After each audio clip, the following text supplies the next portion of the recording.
9-р бүлэг. Сайн эрэгч ба муу эрэгчин 33 дугаар зүйл. Ийн хэмээн миний сонссон нэгэн цагт ялж төгс нөхцөн бурхан шарваасан балгасдах ялгуугчхан хүүгүүний цэцлэг итгэлгүй эдийн өглөгтийн хотол баясгаланд хүрээнд суун аваа.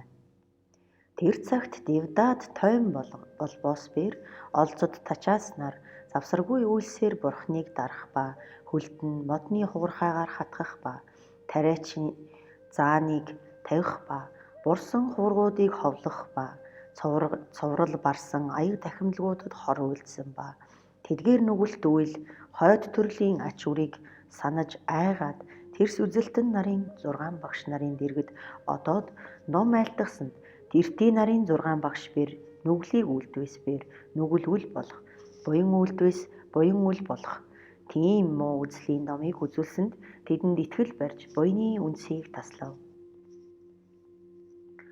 Тэр цагт Ананд ах дүү юугээ нэгүүлсэхийн тулд маш үл баясан уйлаад ялж төгснөгцөн бурхнаа ийн хэмээн өчөв. Бурхнаа мунхаг чанарт Девдад нь өөдгүй нүгэлт үйлсийг үйлдэж буйны үнсийг таслаад Шакия лигуудын язгууртныг сонжин доромжлов хэмээн өчвөөс бурхан зарлиг болров. Ананда энэ Девдад нь гагцхөө энэ төрөлд олз ба алдрын тул буйны үнсийг тасалсан бус буй за эрт нөхцөн цагт олз ба алдрын тул бие ба амиа твцсэн үйл олон бүлгөө тийм хэмээн зарлиг болсон түүнд аяг дахимлагууд сэжиглээд Ананд ялж төгснөгцөн бурхнаа ийн хэмээн өчөв. Бурхнаа энэ Девдад нь эрт нөхцөн цагт олз ба алдрын тул бие биеэ амиа хэр мэд твчлэн хэмээн өчвөөс бурхан Анандад зарлиг болрон Ананда эрт урдын нөхцөн цаг дах тоо томшгүй дэнсэлгүй сэтгэж баршгүй галвын урд нь энэ замбуу твдэх Варанаси улсад Махамая нэрт нэгэн бэрман бүлгөө. Тэр бэрман нь адил язгууртнаас им аваад өн үл удан тэр им жирэмсэн болов. Сар гүйцээд нэгэн хүүгүн төрөө цац их мялаагаад хурим хийв. Тэр хүүгүний нэрийг бээр сайн эрэгч хэмээн нэрийдэв. Тэр хүүгүний нэгэн асрагч имд тэжээлгэв. Тэр бас жирэмсэн болов. Тэр им урд сайн айлт бөгөөтөл тэр цагт уур хилэнд догшин авирт болов. Төдий сар гүйцээд нэгэн хүүгүн төрөв. Тэр хүүгүний нэрийг муу эрэгч хэмээн нэрийдэв. Тэр хүүгүнийг нэгэн имд асруулан тэжээлгэв. Тэр хоёр хүүгүн хойно их болсонд ах дүү хоёул далайгаас чандман эрдэнэ авсгаа хэмээн сэтгээд төдий хоёул тус тусдаа 500 нөхөд лүгээс сэлт урд хожид мөрт оров.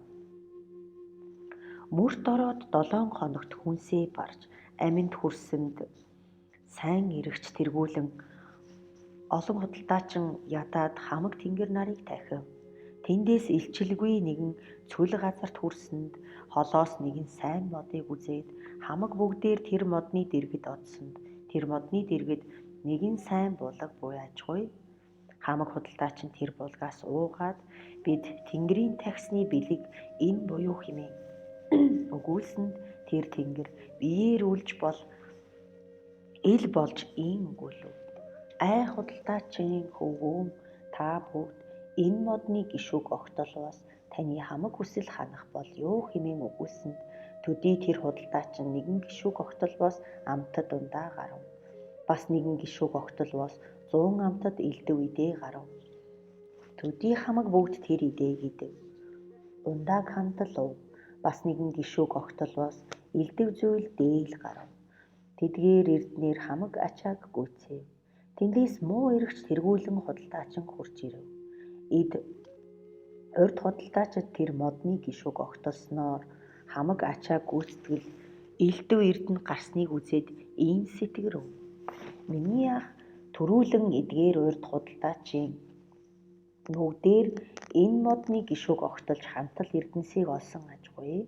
Энэ модны ёроол үндсийг нь гаргаваас элдэв олон эрдэнэ гармүй хэмээн сэтгэж модны ёроолыг гарахыг завдсанд сайн эрэгч ах Үл баясан өгүүл рүү "Ай дүү минь, энэ модны ёроолыг гаргаж юу хийнэм? Бид хүнсээ барж аминд хүрсэнд энэ мод манийг аварсан буй за. Тэр модны ёроолыг бүү гарга" хэмээн өгүүлвээс тэр муу эрэгч эс болж ёроолыг гаргасанд төдий сайн эрэгч тэргүүтэн 500 худалдаачин Эрдэнэсийг ачиж одов.